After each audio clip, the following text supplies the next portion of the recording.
Halo semua, saya mendapat komentar dari pengunjung yang bernama Alam Wijaya yang berkata seperti ini.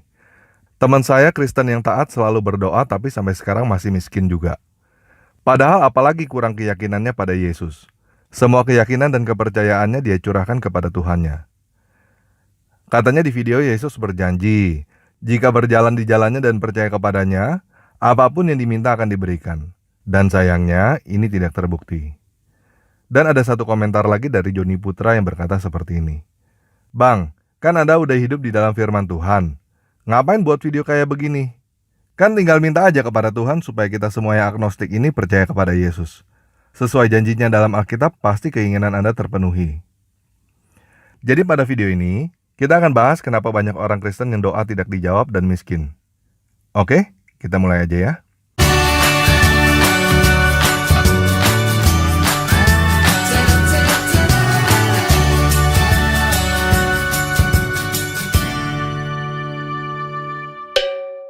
Nah, dalam video ini, kita akan banyak belajar tentang kesalahan pengertian yang sering terjadi ketika kita membaca Alkitab. Banyak orang yang hanya mendengarkan apa yang dia mau dengarkan. Contohnya pada video sebelumnya, saya mengutip perkataan Yesus di dalam Yohanes 15 ayat 7.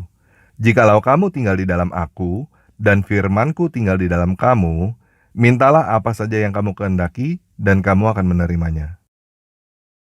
Ketika kita membaca ayat ini, banyak orang yang terfokus pada perkataan mintalah apa saja yang kamu kehendaki dan kamu akan menerimanya, tanpa memperdulikan perkataan jikalau kamu tinggal di dalam aku dan firmanku tinggal di dalam kamu. Ini sering terjadi pada orang-orang seperti yang ditanyakan oleh Alam Wijaya dan Joni Putra. Mereka berdoa dan berdoa terus tetapi tidak mau mendengarkan apa yang Yesus perintahkan kepada mereka. Banyak orang yang seperti ini, dan contoh kasusnya yang ada di dalam Alkitab adalah Marta dan Maria. Marta dan Maria keduanya adalah orang percaya. Tetapi Marta sibuk dengan pekerjaannya tanpa mau mendengarkan apa yang Yesus katakan. Akhirnya Marta stres sendiri dan menyuruh Yesus untuk melakukan keinginannya, yaitu menyuruh Maria untuk membantu dia. Apa jawaban Yesus kepada Marta? Marta, Marta, engkau khawatir dan menyusahkan dirimu dengan banyak perkara, tetapi hanya satu saja yang perlu. Maria telah memilih bagian yang terbaik, yang tidak akan diambil daripadanya. Apa bagian terbaik yang dipilih oleh Maria? Mendengarkan Yesus. Jadi maksudnya begini, banyak orang yang sibuk berdoa, minta ini itu, komplain ini itu kepada Tuhan. Minta Tuhan mendengarkan dia, tetapi dia tidak mau mendengarkan perkataan Tuhan. Apakah orang-orang seperti ini akan dijawab oleh Tuhan? Enggak. Contohnya Marta. Permintaannya ditolak mentah-mentah oleh Yesus. Yesus nggak suruh Maria bantuin Marta. Berdoa itu bagus. Kamu minta Tuhan mendengarkan kamu itu bagus. Tetapi jauh lebih bagus kalau kamu yang mendengarkan Tuhan dan melakukan apa yang Dia katakan kepada kamu secara pribadi. Karena perintah Tuhan kepada semua orang berbeda. Nah, sekarang kita tes ya. Apakah kamu benar-benar mendengarkan perkataan Yesus secara utuh? Atau kamu cuma mendengarkan sebagian aja yang kamu mau? Ini adalah ayat favorit yang seharusnya semua orang Kristen tahu. Matius 11 ayat 28. Marilah kepadaku semua yang letih lesu dan berbeban berat. Aku akan memberi kelegaan kepadamu. Pertanyaannya, apakah kamu tahu apa yang Yesus katakan setelah itu? Nah, kalau kamu Kristen dan kamu nggak tahu apa yang Yesus katakan setelah itu, berarti kamu kurang mendengarkan apa yang Yesus katakan. Kamu hanya mendengarkan sebagian yang kamu suka aja. Dan itu sebabnya doamu ditolak seperti Marta. Ini apa yang Yesus katakan selanjutnya. Matius 11 ayat 29-30. Pikulah kuk yang kupasang dan belajarlah padaku, karena aku lemah lembut dan rendah hati, dan jiwamu akan mendapat ketenangan. Sebab kuk yang kupasang itu enak dan bebanku pun ringan. Jadi Yesus memberikan perintah yang spesifik, apa yang harus kamu lakukan supaya kamu mendapat kelegaan di dalam Matius 11 ayat 28. Kalau kamu tidak melakukan perintah Yesus, ya jangan bingung kalau kamu tidak mendapatkan kelegaan. Kita lihat contoh lagi di dalam Lukas 5 ayat 3-7 dan Yohanes 21 ayat 6. Di situ Yesus menyuruh para muridnya untuk menebarkan jala, lalu mereka mendapatkan ikan yang sangat banyak. Nah, Murid-murid Yesus adalah nelayan, dan mereka sedang apes. Bisnis sedang lesu, lagi bokang tau, nggak ada ikan. Apa yang terjadi bila mereka tidak menebarkan jala seperti yang Yesus katakan? Apakah mereka akan mendapatkan ikan yang sangat banyak? Enggak. Di dalam cerita 5 roti dan 2 ikan untuk memberi makan 5.000 orang, teman-teman perhatikan nggak bahwa Yesus memberikan perintah untuk membawa 5 roti dan 2 ikan itu kepada dia? Bagaimana bila mereka tidak membawa 5 roti dan 2 ikan itu kepada Yesus? Apakah 5.000 orang itu dapat makan? Enggak. Coba teman-teman perhatikan semua orang yang disembuhkan oleh Yesus. Mereka disuruh sesuatu oleh Yesus dan mereka melakukannya. Ada yang disuruh membasuh muka, ada yang disuruh berdiri, ada yang disuruh pulang, macam-macam. Intinya, mereka semua diberikan perintah oleh Yesus. Apa yang terjadi bila mereka tidak mengikuti apa yang Yesus katakan? Ya, seperti Marta, sibuk, stres sendiri, dan akhirnya bertanya-tanya, kok Tuhan gak jawab doa gue ya? Jadi masalahnya bukan Yesus yang gak dengerin perkataan teman-teman. Mungkin masalahnya teman-teman yang gak denger perkataan Yesus. Sekarang kita belajar beberapa hal lagi yang sering membuat orang Kristen miskin karena salah dengar. 1 Timotius 6 ayat 10 berkata, akar segala kejahatan adalah cinta uang.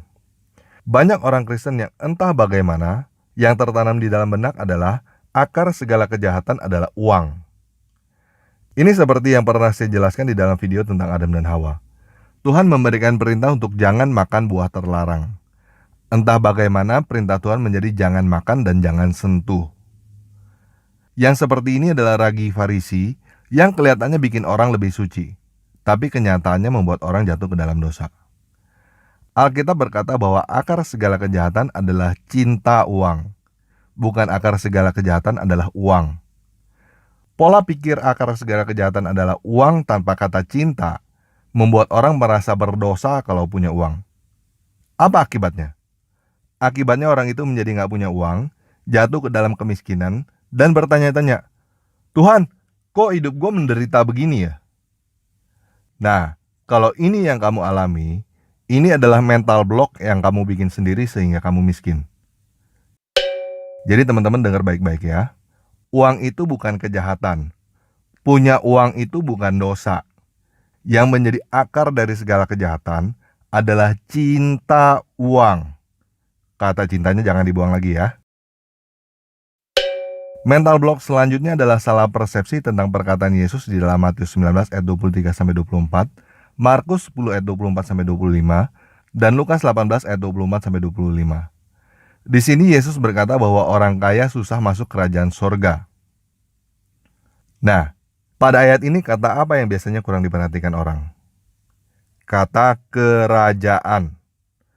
Biasanya orang mendengarkan hal ini, yang tertanam adalah orang kaya sukar masuk surga. Dan yang bikin parah, pengertian surga yang tertanam di dalam benak orang adalah tentang nanti setelah mati. Jadi saya mau jelaskan begini.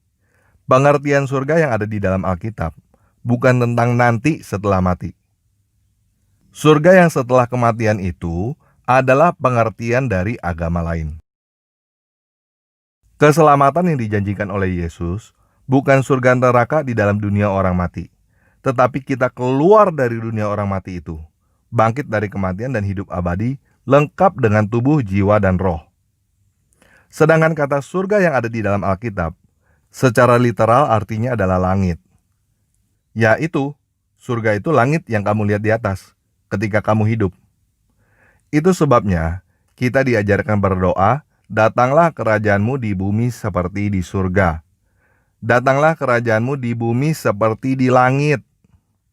Di dalam doa Bapa kami, kita nggak diajarkan untuk berdoa supaya nanti setelah kita mati masuk surga kan? Jadi orang kaya sukar masuk ke dalam kerajaan surga. Orang kaya sukar masuk ke dalam kerajaan langit. Bukan orang kaya sukar masuk surga setelah mati. Maksudnya kerajaan surga, kerajaan langit, adalah kerajaan Yesus yang ada di dunia ini sekarang. Orang kaya sukar untuk menjual semua harta dan full melayani di dalam kerajaan Yesus yang ada di dunia ini. Jadi teman-teman jangan lagi takut kalau kaya nanti setelah mati nggak masuk surga. Orang kaya setelah mati nggak masuk surga adalah doktrin entah dari mana yang nggak berasal dari Alkitab, nggak berasal dari Yesus. Pengajaran seperti itu adalah ragi orang Farisi juga.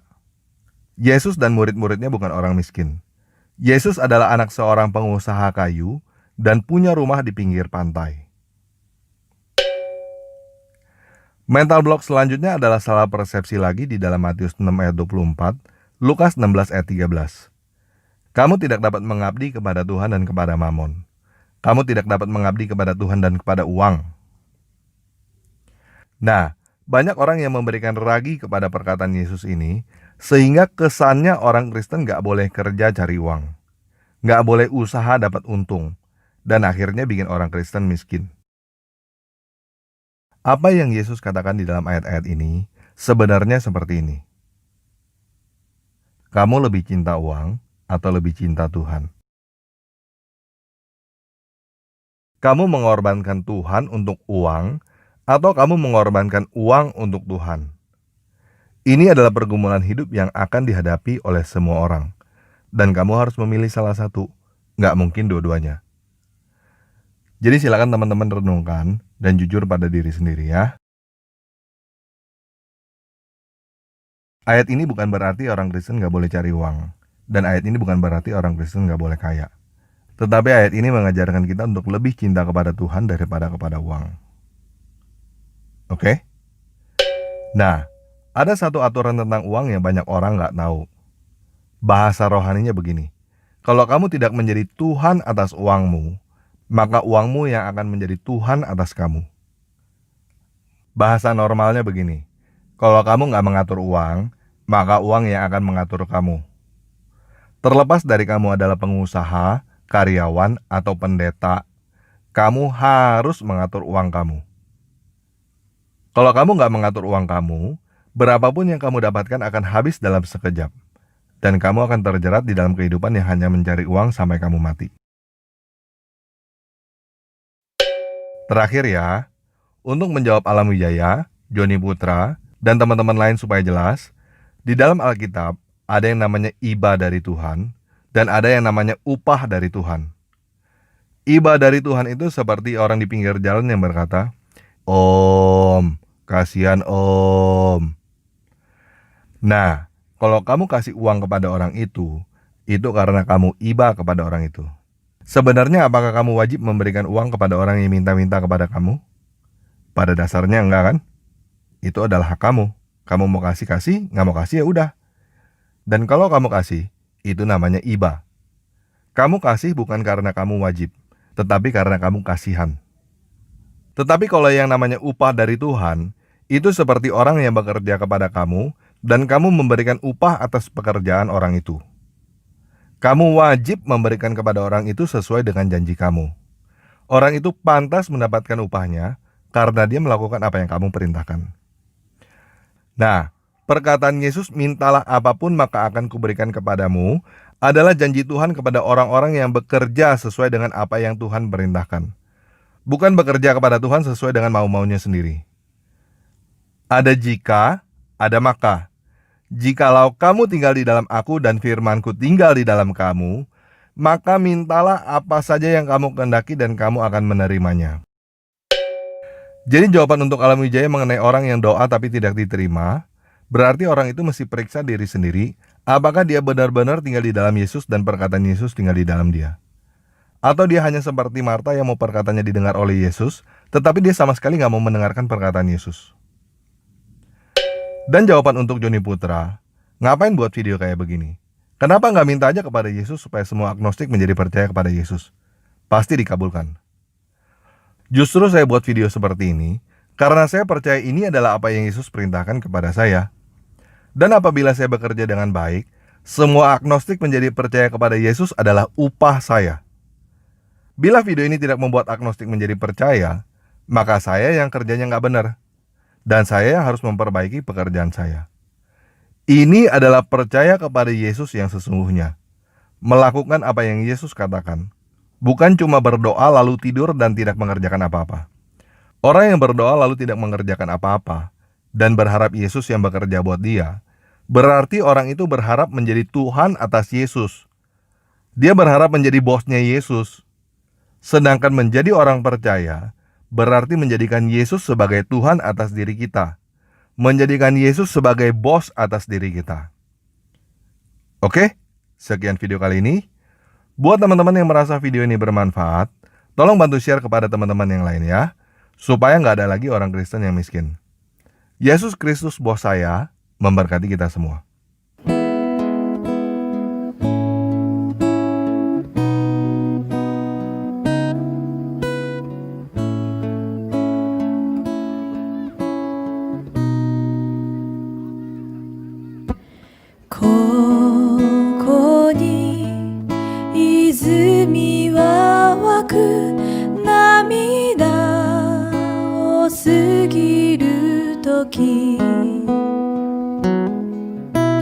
やがて実を結び笑い声に満ちる花も雲も風も海も奏でよ奏でよイエスを空に響け歌え魂よ恵みを恵みを恵みを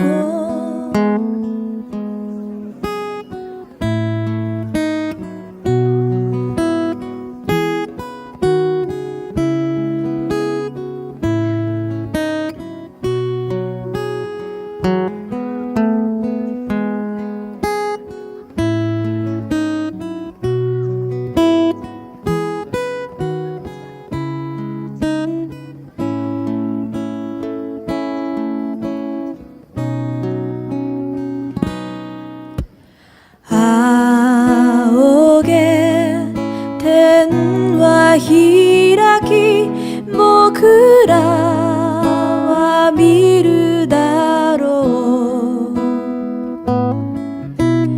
やがて花は咲き栄光の主が来られる花も雲も風も海も奏でよ奏でよイエスを空に響け歌え魂よ恵みを恵みを恵みを花も雲も風も海も奏でよ奏でよイエスを空に響け歌え魂よ恵みを恵みを恵み